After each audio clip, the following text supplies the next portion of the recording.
नर्मदे हर। श्री नर्मदा पुराण अध्याय 2। नर्मदा महात्म का वर्णन।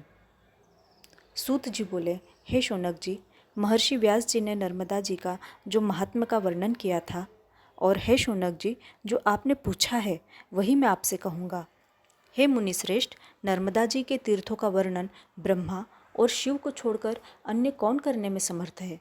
यही प्रश्न पूर्व में परीक्षित पुत्र जन्मेजय ने व्यास शिष्य वैशंपायन जी से पूछा था। हे शौनक, रेवा तीर्थ से संबंध रखने वाला पुण्यप्रद आख्यान आपके लिए विस्तार से चर्चा करता हूँ। पूर्व काल में परीक्षित यज्ञ दीक्षा को ग्रहण किया। तब यज्ञ कर्मों के आरंभ होने पर हविष्यादि द्रव्य संचित हो जाने तथा ब्राह्मणों के स्थान ग्रहण करने पर अग्नि का आवाहन किए जाने पर सुखपूर्वक बैठे हुए वैशंपायन जी ने जन्मेजय से पूछा। जन्मेजय बोले, हे वैशंपायन, भगवान व्यास की कृपा से आप सर्वज्ञ हैं, ऐसा मैं मानता हूँ। इसीलिए ऋषियों के समीप मैं आपसे पूछता हूँ। हमारे पूर्वजों द्वारा पूर्व आचरित तीर्थ सेवन आदि सब धर्म कर्म मेरे लिए कहें। मैंने सुना है कि उन्होंने दीर्घ काल तक अनेक प्रकार के कष्टों का भोग किया था। मेरे पूर्व पितामह पांडव जुए में क्यों हारे? वे समुद्र पर्यंत पृथ्वी पर किसके साथ अनेक भूभागों पर विचरण किए? वह सब मुझसे कहें, मैं आपको सर्वज्ञ मानता हूँ। वैशंपायन बोले, हे राजन, जो आपने पूछा है, हे अनग, महर्षि वेद व्यास और त्रिलोचन भगवान शंकर को नमस्कार करके मैं वर्णन करूँगा। तुम्हारे पितामह पांडव द्रौपदी के साथ उत्तम काम्यक वन में ब्राह्मणों सहित निवास करके विंध्याचल पर्वत की ओर गए। हे राजेंद्र, वहाँ धौम्य के शिष्य उद्दालक के अग्रगण्य होने पर महामुनि कश्यप तथा उनके पुत्र विभांडक महामुनि एवं गुरुजन पुलस्त्य, लोमश आदि और भी पुत्र पौत्रादि सहित वे समस्त तीर्थों में स्नान करते हुए पहुँचे।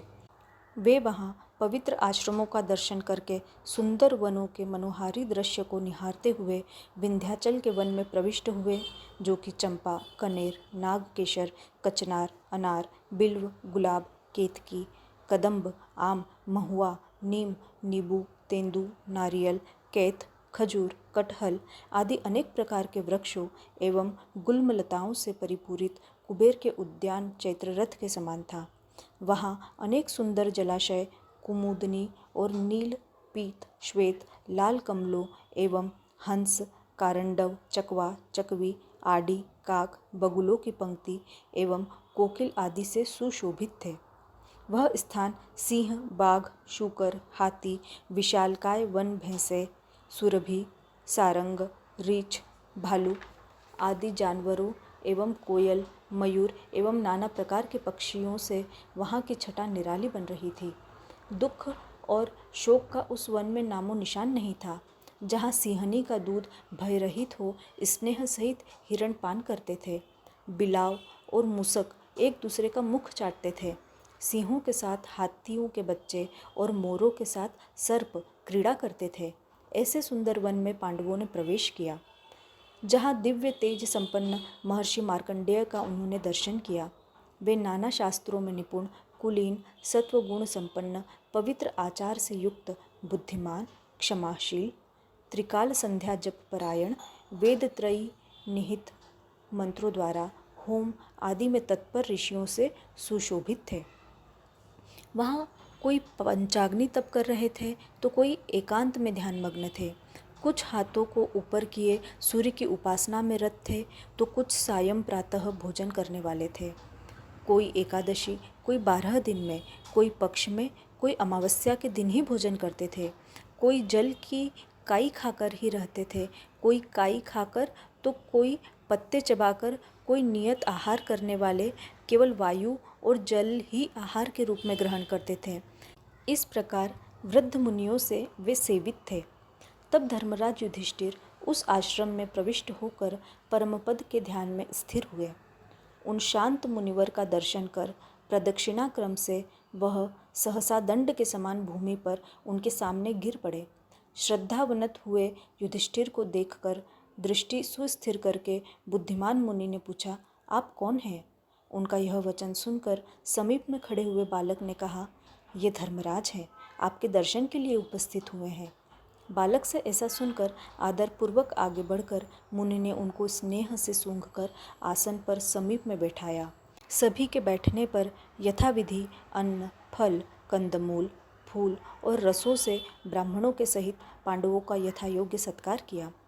2 घड़ी विश्राम करके धर्मराज युधिष्ठिर उत्कंठापूर्वक मुनि से पूछने लगे, हे भगवान, मैं संपूर्ण लोकों में आपको दीर्घायु मानता हूँ। हे अनघ, 7 कल्पों का समग्र वृत्तांत आप मुझसे कहें।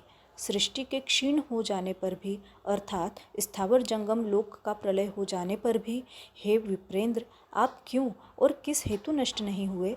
हे मुनि, गंगा आदि समुद्र में मिलने वाली जो सरिताएं थीं, उनमें किनका प्रलय में अंत हुआ और कौन शेष रही? कौन पवित्र जल वाली नित्य सरिता है जिसका क्षय न हुआ हो? हे तात, प्रसन्न मन से यह सब मुझसे कहें। ऋषियों सहित सभी बंधु बांधवों के साथ सुनने की हमारी प्रबल इच्छा है। श्री मार्कंडेय जी बोले, साधु साधु, महाबुद्धिमान धर्मपुत्र युधिष्ठिर, जो तुम पूछते हो, हे निष्पाप, यथायोग्य वह मैं कहूँगा। समस्त पापों को हरने वाले भगवान शिव से वर्णित पवित्र पुराण को जो भक्तिपूर्वक श्रवण करता है, उसका पुण्य फल सुनो। हजारों अश्वमेध यज्ञ तथा सैकड़ों वाजपेय यज्ञों से भी, हे राजन, वह फल प्राप्त नहीं होता, इसमें संदेह नहीं। ब्रह्मघाती, मदिरा पीने वाला, चोर, कसाई, गोघाती भी शिवजी के वचन सुनकर सर्व पापों से कैसे मुक्त होता है, वह कहता हूँ। सरिताओं में गंगा जी श्रेष्ठ हैं और सरस्वती भी, तथा कावेरी देवी, सिंधु, सालकुटी तथा सरयू, शतरुद्रा, महीचंबल, गोदावरी, यमुना, पयोष्णी, ताप्ती, सतलज पवित्र देव नदियाँ हैं। इनके अतिरिक्त और भी पाप हरने वाली नदियाँ कहीं जाती है।